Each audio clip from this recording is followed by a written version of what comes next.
The Girl Next Door is my second book, and I actually wrote it a few years ago now, so it's slightly moved out of my recollection.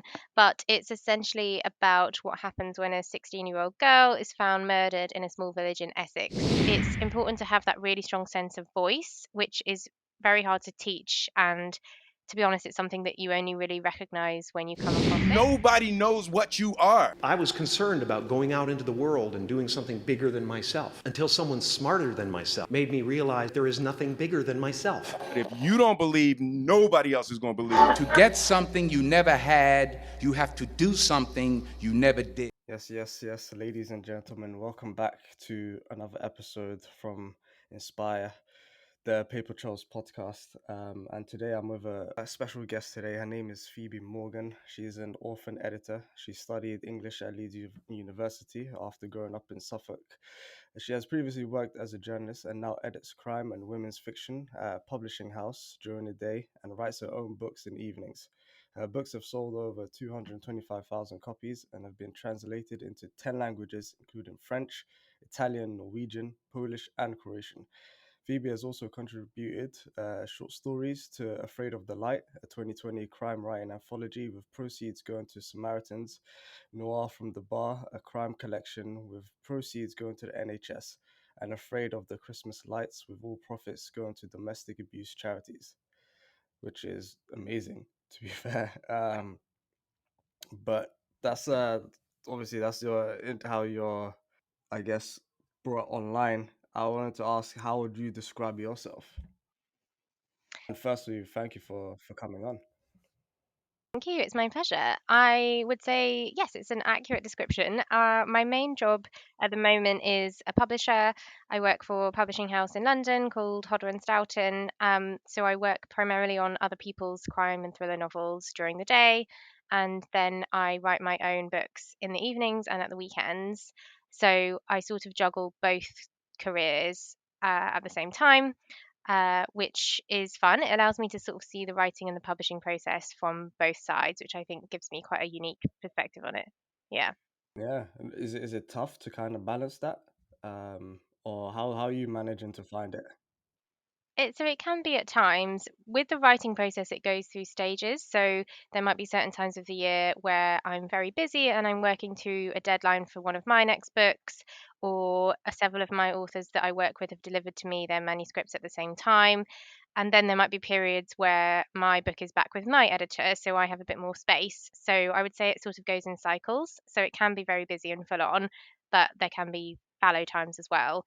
And I think really because I really enjoy both aspects of the career, it doesn't feel too challenging. It feels quite enjoyable. 'Cause I can imagine, especially if you're like a writer and you're not only writing, but you're also in the world where books are being brought out. That's like loving chocolate and being in a chocolate factory. And so it feels like, I'm surrounded by books all the time. So I'm in the office at the moment and there's books everywhere and they're just such a big part of my life. And I suppose I always grew up really loving novels, so it's a privilege to get to work in them. yeah, no, of course. And I wanted to touch up on that, like your aspect of kind of growing up. Was it, were you essentially a big reader from young? And do you have like a specific book, or it might not be, but a specific book that kind of brought you into like reading and I guess loving it? Yeah, so when I was growing up, we did not have a television. So Okay. was a big advocate for reading. Our house was very much full of books, and she was a teacher, so she taught me to read quite early before I was even at school. So I think that was a big advantage, and I spent most of my childhood reading. I always loved going to the library. It was always a big part of my life. I'm not sure if there's a specific book that stands out. I think I usually liked the classics, so I loved Roald Dahl and Enid Blyton. I loved Jacqueline Wilson, sort of all those novels that were big in Britain at the time. And I think going to the library was really important for me because there was like a small library really near my house, so I would go there quite a lot. And we didn't have tons of money growing up, so I really relied on that as a resource. Which is why I think it's so sad that at the moment a lot of libraries are closing down in 2023. So I really think we should do as much as we can to preserve those because I think they're such a lifeline for a lot of younger people, particularly, and older people and people of all ages. Yeah, but yeah, so it was always a big part. Yeah. Sorry, I was going to say, would you say that even now, like how technology is moving with a lot of it going online, EPUBs and all this kind of thing, that is kind of, um, I guess, making the necessity of having a place that actual stores physical books less and less important? Because I feel like a lot of people would find it easier to, because now it's in a way, for example, like in your case of growing up without a TV, that need for escapism, or that creativity and the love of stories would all be nestled in a library where it's like full of all sorts of books that you can read. But now when it's kind of like not even just on TV, but in your fingertips at in a small phone that you can read, you can watch, you can all this stuff here. It's kind of crazy how it would make, I guess, libraries less and less needed. Or do you still feel like a physical place is always going to be needed? I still think a physical place is always needed because libraries are also a refuge for people a lot of the time if you want to get out of the house or if you want somewhere to go after school. And I do think they give people access in a different way. And obviously, they're free, to an extent. And I think, there are all these other forms of entertainment now, which is great because it means like more stories get out into the world via podcasts and Netflix and ebooks, but those all cost money. So I think libraries are still good for those who maybe haven't got access to those kind of kinds of technology. But really, I think there's a space for everything. And like part of my job in publishing is to think about the way books compete for a reader's attention in the same way that you might choose to watch a crime drama instead of read one of our books. And so it's like, how do we make a person want to read one of our books or one of my books instead of just watching the latest drama on ITV? So it's thinking about like all the different forms of entertainment now and thinking about how they can work together, I suppose. Great point, to be fair. Understanding it from the publisher's perspective that they're actually trying to, I guess, compete for that. How do you say that a book could compete on a level of, let's say, a drama that's shown on Netflix? Well, I think it can be hard because people don't have the attention spans that they used to have. People are also on social media all the time. But I do still think, for example, like in the pandemic, when it was really bad, the book sales went up. People were turning back to literature and classic literature because they found it more comforting. And I think there's a sort of promise that you can make between a reader and a writer. So if there's an author that you particularly love, for example, you might come back to their books to get reassurance or comfort or whatever it is you get. And so I think there's that kind of loyalty that maybe doesn't exist in the world of television and Netflix in the same way. Um, so I think, It's crazy in that world. sorry, carry on. No, I was saying it's crazy because in that world, it's kind of like you might see a Netflix, like, I don't know, documentary or a movie, and it might be like the best thing that you ever saw. Then you're like, now I want to see the best thing I've ever seen next week as well. So it's like this, you see it, then you just drop it, and then it's like straight to the next one. But I kind of like how you said that with a book, it's kind of more of a connection to the writer as well. Yeah, I think that's true, and I think more and more social media allows writers to interact directly with readers. So a lot of people will, find their favorite authors on Twitter and speak to them, and that's quite nice. And having that relationship is a good thing. Also, back on the Netflix point, we have quite a lot of writers now that were also screenwriters. So people that have worked in TV that then want to write novels, and often they're crime novels in particular can be very strong because they're very good at pacing and they sort of understand the beats of a crime drama and how that would translate to a novel. So I do think there's sort of shared knowledge that can run between those two strands of entertainment. And it's just finding ways for them to coexist without cannibalizing each other. Yeah, even the other way around, like authors that then move it onto screenplay as well, and then translating their books on the other side.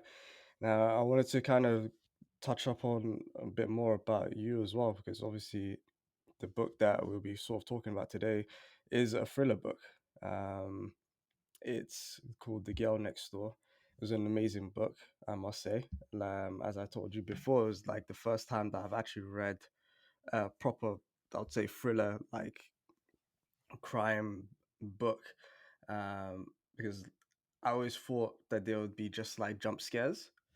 And I was always like, okay, so how would this translate in a book where you can't really do a jump scare? You can't just write boo and then it has that same effect that a movie would. So it was kind of, so as I was reading it, the more and more I kind of understood, okay, wow, this, it's a whole different style of writing that I would say is very challenging, in the sense that it's like you have to build the scene and the set like any other book, but then you have to layer it with uncertainty. You have to layer with like doubt. You have to layer with all these other like different elements to build that suspense for the writer. And I was just thinking, wow, this is tough. So I wanted to know, like, how comes you kind of got into the thriller realm or genre of book writing, and was this something you liked as a kid? So, not so much as a child, no. I didn't used to really read thrillers or anything particularly scary. But as I grew up, and I think really after university, I started to read a lot more crime fiction. And then when I started writing, it was sort of what I was quite naturally drawn to. I do think creating tension, as you say, in a thriller can be quite hard. And the way the process works is I work with an editor as well who will go through my text and point out areas where there potentially needs to be more tension or we need to ramp the suspense up a bit. So often with a novel, you go through, a couple of different drafts and rounds of edits so that by the time you get to the finished process, you've added in as much tension as you can and you've like worked out where the points are where you want a reader to be guessing what's happened or wanting the reader to be trying to predict the ending. So it's definitely a process, and I always think of it is you do one draft and then you sort of add layers and layers on top of it. So yeah, it's not always that straightforward, but it's always really nice to hear from readers, and if they've enjoyed it, that makes it all worthwhile. Yeah, and from the writing to the sort of publisher side of it, um, what makes a good like sort of thriller book for you? Like, what sort of ingredients would be needed that you'd be like, okay, this has got the makings of a good thriller book?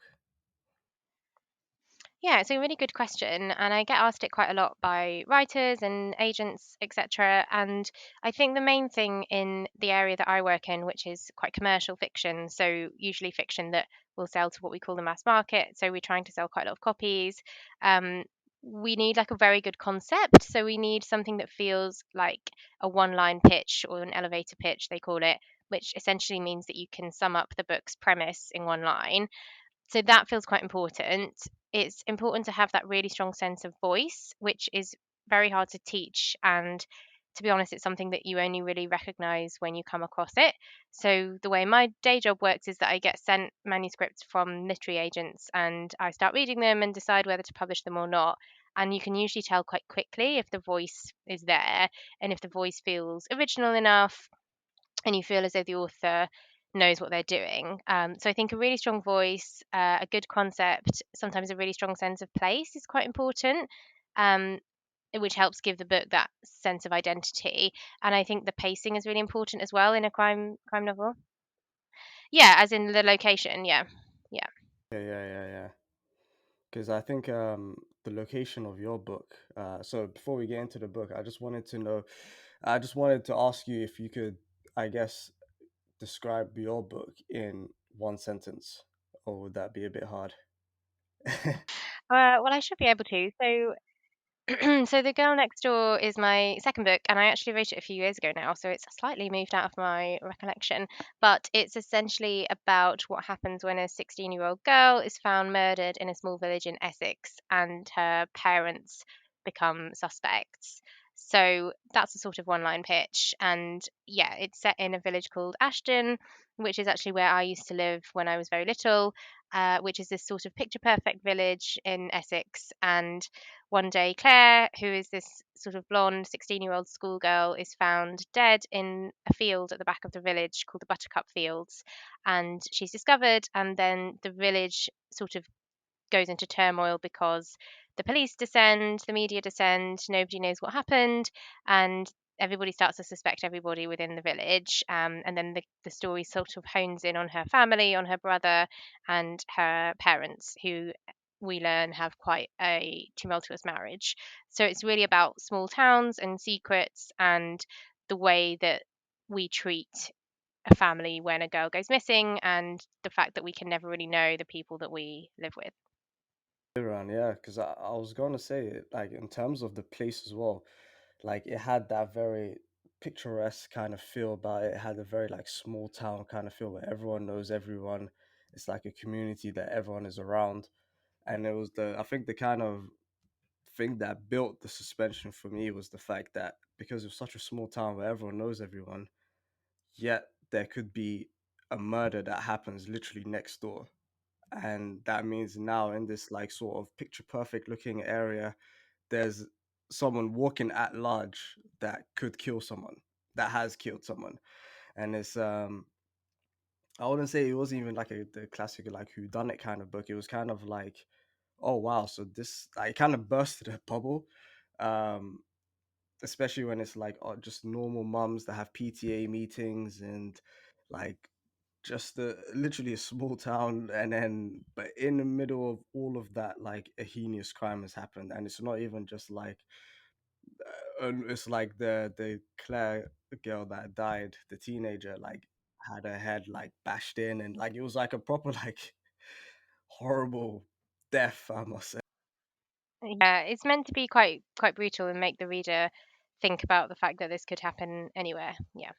Anyway, yeah, and that's like it was crazy because I was also like I think what also added to it was something I saw on the news recently, to be fair, which was there was just this girl, I think she was like 20, like a uni student. She was just come back home from work, and then she was like pretty much murdered in the middle of the night by her ex-boyfriend, and who came from Wales all the way to London just to like, find her. And I was just thinking back to the book as well. It's kind of like you touched up on. It's like you don't really know who you're living around, which is the like it's a kind of like scary aspect to think about, because in that town you'd never expect anything to happen, and everyone says this is a town where this wouldn't happen, but yeah, it has, by the hands of someone that lives among them. Yeah. Uh, and Totally. It's meant to be, like you said, a very like picture perfect place where the mums all know each other and the kids all go to the same school, and the fathers are sort of pillars of the community and they have very respectable jobs. And so it's sort of meant to unpick the surface of that and work out what happens underneath that. So, yeah, as you say, I wanted it to feel relatable, as though anybody could imagine it happening, because I think in crime, especially, the most effective books are novels where you can put yourself in the shoes of one of the characters and you can imagine this happening like in your street or where you live or in your house, and then it makes the emotions feel much more real. and even your writing style, a lot of it, and I'd even say the beats and the pace of it was so like well done that I could put myself in, like nothing seemed just sudden and out of the ordinary and just like random acts happening all over the place. Like it was done so well that I was like, oh my word, so this place isn't what we think it is. This is actually a dangerous place to live. um Yeah. Oh, well, thank you. I'm glad that you liked it. No. Honestly, it was a great book, and I recommend everyone to pick it up. The Girl Next Door. But I wanted to say again on the beats, because I've also like dabbled in writing, but I never had the courage, I guess, to even give it out to for it to be published.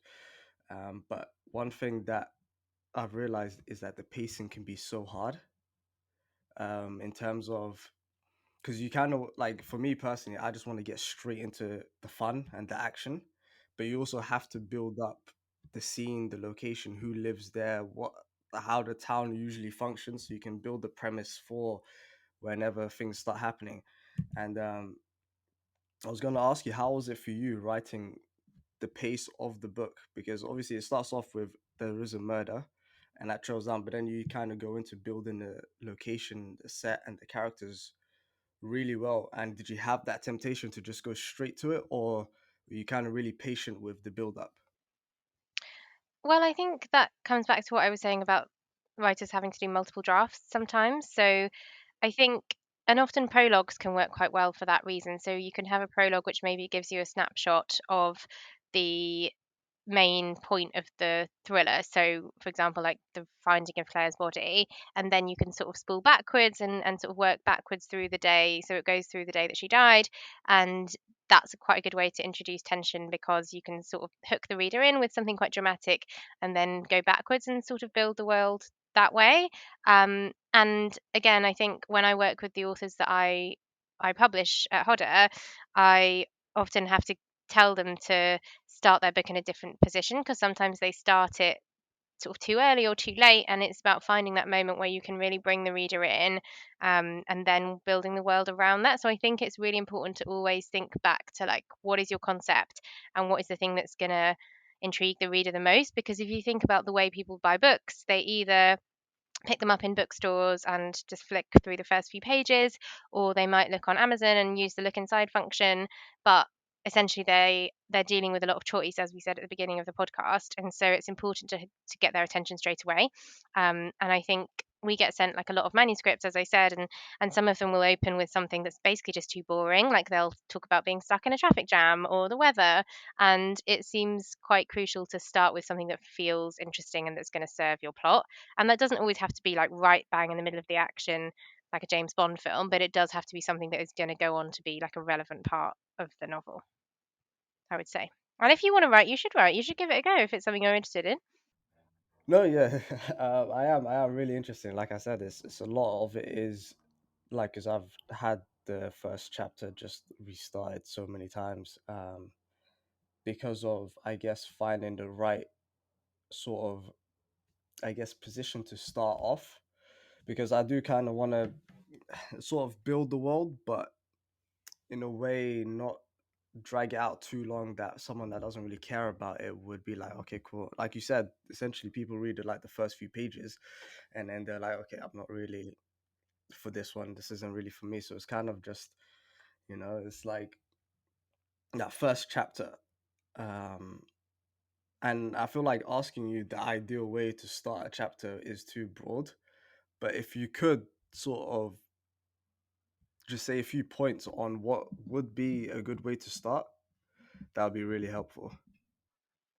Yeah, so I think the main piece of advice I would give is for people to read a lot. So if you read a lot of other authors in the area that you want to write, so for example, if you want to write a crime novel, have a look at who the top bestsellers are, have a look at who is on the Sunday Times list or the Kindle charts, and just have a read of their work to see what they're doing right. Um, I would say there's a writer called Liz Nugent, who's an Irish crime writer that I really like, and her first lines are always excellent. So even from the first line, she intrigues you. And I think the trick is really just nailing the first line, and then all you want to do each time is get the reader to move from line one to line two, and line two to the end of the page, and then the end of the chapter. And so it's sort of setting up potentially like who's your central character, what is the beginning of your central question, and it's trying not to like overload the reader, but it is about dropping enough hints that it makes them want to read on. And I would say ending a chapter on the right note is important as well. So you could end chapter one on a bit of a cliffhanger or a question so that the reader is basically forced to move on to chapter two. And so it's a bit of a game really as to just keeping the reader moving through. But I think the more you read, yeah, and I think the more you read, the more you'll be able to tell what that really means in terms of pacing. So yeah, I would really recommend that anyone that wants to write needs to be a big reader first. Of course. And I wanted to ask you also, like, it's especially on the last part as well, being a reader, how did it feel for you when you went from that moment of being a reader to actually having your book published?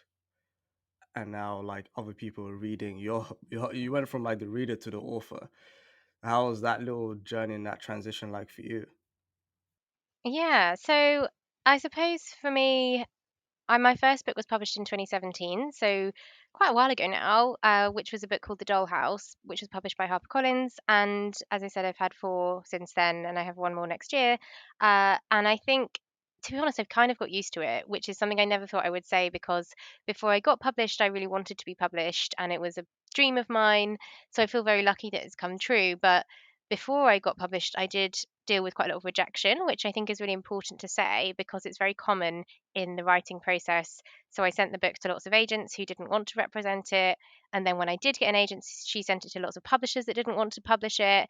And so there are these sort of two major hoops that you have to get through, and then after that there's even more hoops that appear, but essentially getting a literary agent and then getting a publisher are the two big ones. And so there was a long period of time before I was published where I was sort of hoping to be, and I was, submitting to lots of agents, and I was reading all these blogs about being rejected, and I really empathize with anyone in that position. But the main thing is to sort of keep going and be persistent. And when I did get published, it was great. It was really lovely to feel that my work was reaching readers, and I still get lots of messages on social media from readers that have enjoyed the books, and I get asked to do things like this. So it's always really lovely, and I hope that I can just continue to write and reach more readers as I go on. Yeah, no, and I hope you do as well because your writing style is amazing. I wanted to say because I spoke with an author before as well, and she said that on her second book she called it second book syndrome. Um, and I wanted to kind of know if you had that as well, where the first book was kind of done, that relief of actually getting published was, you've gone over that hurdle. Now it's like, okay, another book is expected. How did that feel? Yeah, I think that is a thing, and I've heard that from other people too. I remember with my second book, the edits were quite hard, so I went back and forth with my editor a few times, and it it did feel harder because I think book one, you're usually writing in a vacuum, so you're usually not in a contract, and you just want to get published, and that's all you can think about. And then when you have your second book, you are in a different position because, yeah, you might be already in a contract, or you might be already contracted to a publisher, and so there's more of a time pressure and also more of a pressure because you know that there are readers out there that are sort of keen to read your book, which is a really nice position, but also it's more pressurizing. So yeah, I think the second book syndrome probably is a little bit of a thing, but I've sort of pushed through it now, and now I'm on book 5. So yeah, every book is different, and there's always hard bits and easy bits.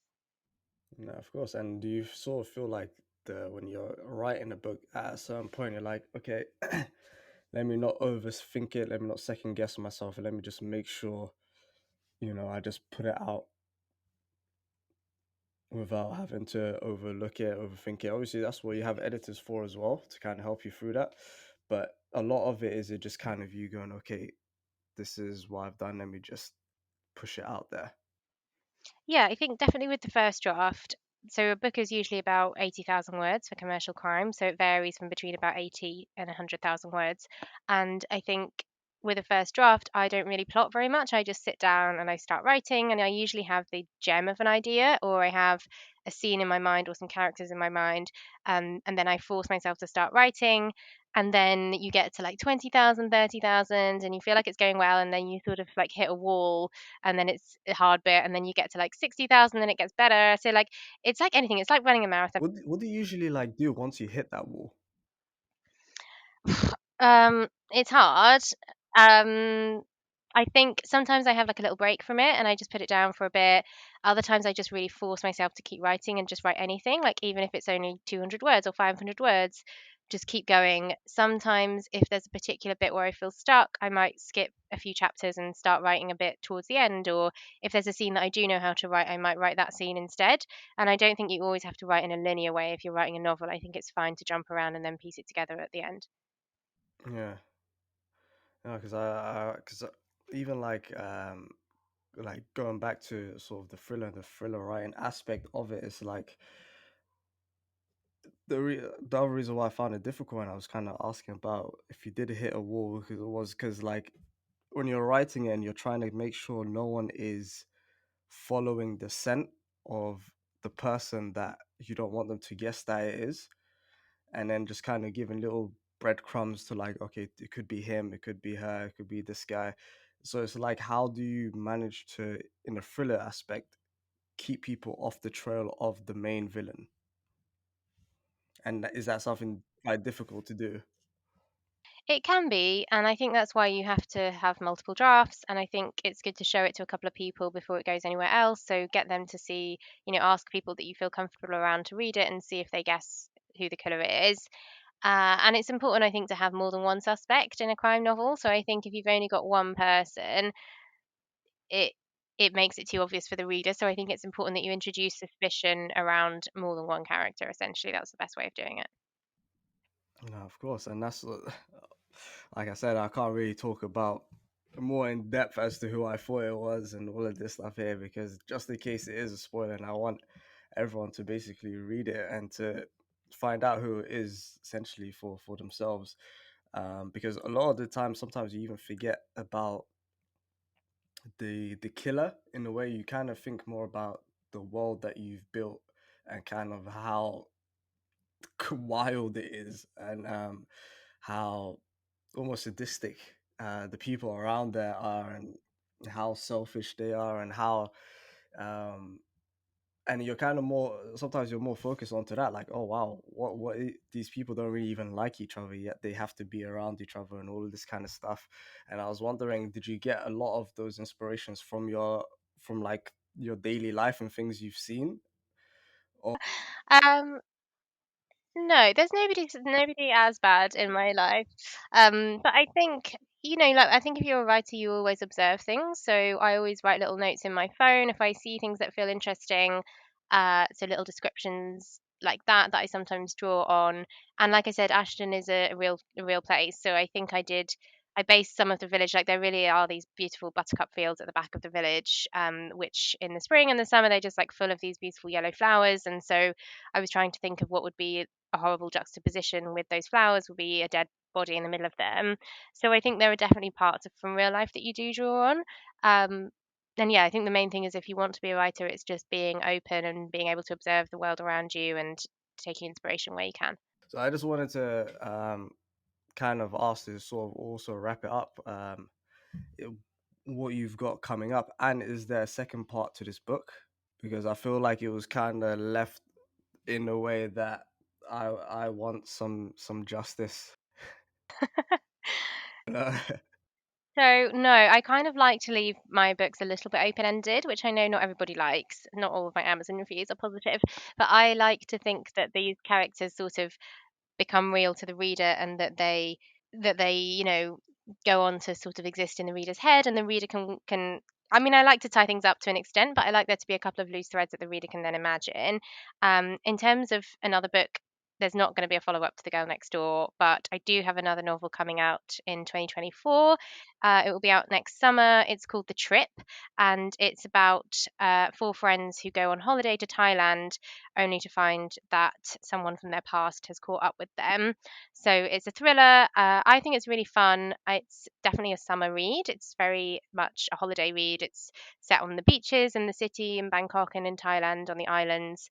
And it's about friendship. And most of my books have been about families, but this one is much more about friendship and couples. So that's out with HarperCollins in July 2024. So I'm excited about that. No, and I'm excited to hear it. I mean, to listen to it. And obviously, I'm very thankful for you to come on and to give us your time. I know you're a very, very busy person. No, it's my pleasure. Thank you for having me. No, you've been amazing. You've dropped some incredible gems as well that even me as a writer and, hopefully one day authors as well could take away from, and a lot of our listeners can as well. So I wanted to thank you very much for coming on and saying that. Great, no problem. But yeah, so like I said, thank you very much for coming on. It's been a pleasure, and I hope to have you on again for your next book. Thank you. Yeah, of course. Do you think you could put my social media links in the bottom of your podcast? Yeah, of course, of course. Everything is going there, even the link to the book that I read. So you're all good. You're all sorted. Thank you very much. It was lovely to talk to you. I hope you do continue your writing. Yeah, I will do now after hearing you. Good. That's okay. Time. Yeah. All right. Thank you very much. Thanks for listening to the Paper Trails podcast. If you like this episode, please leave a review, comment, like, and subscribe. And be sure to follow us on all our socials. Keep moving, keep growing, keep learning. See you at work.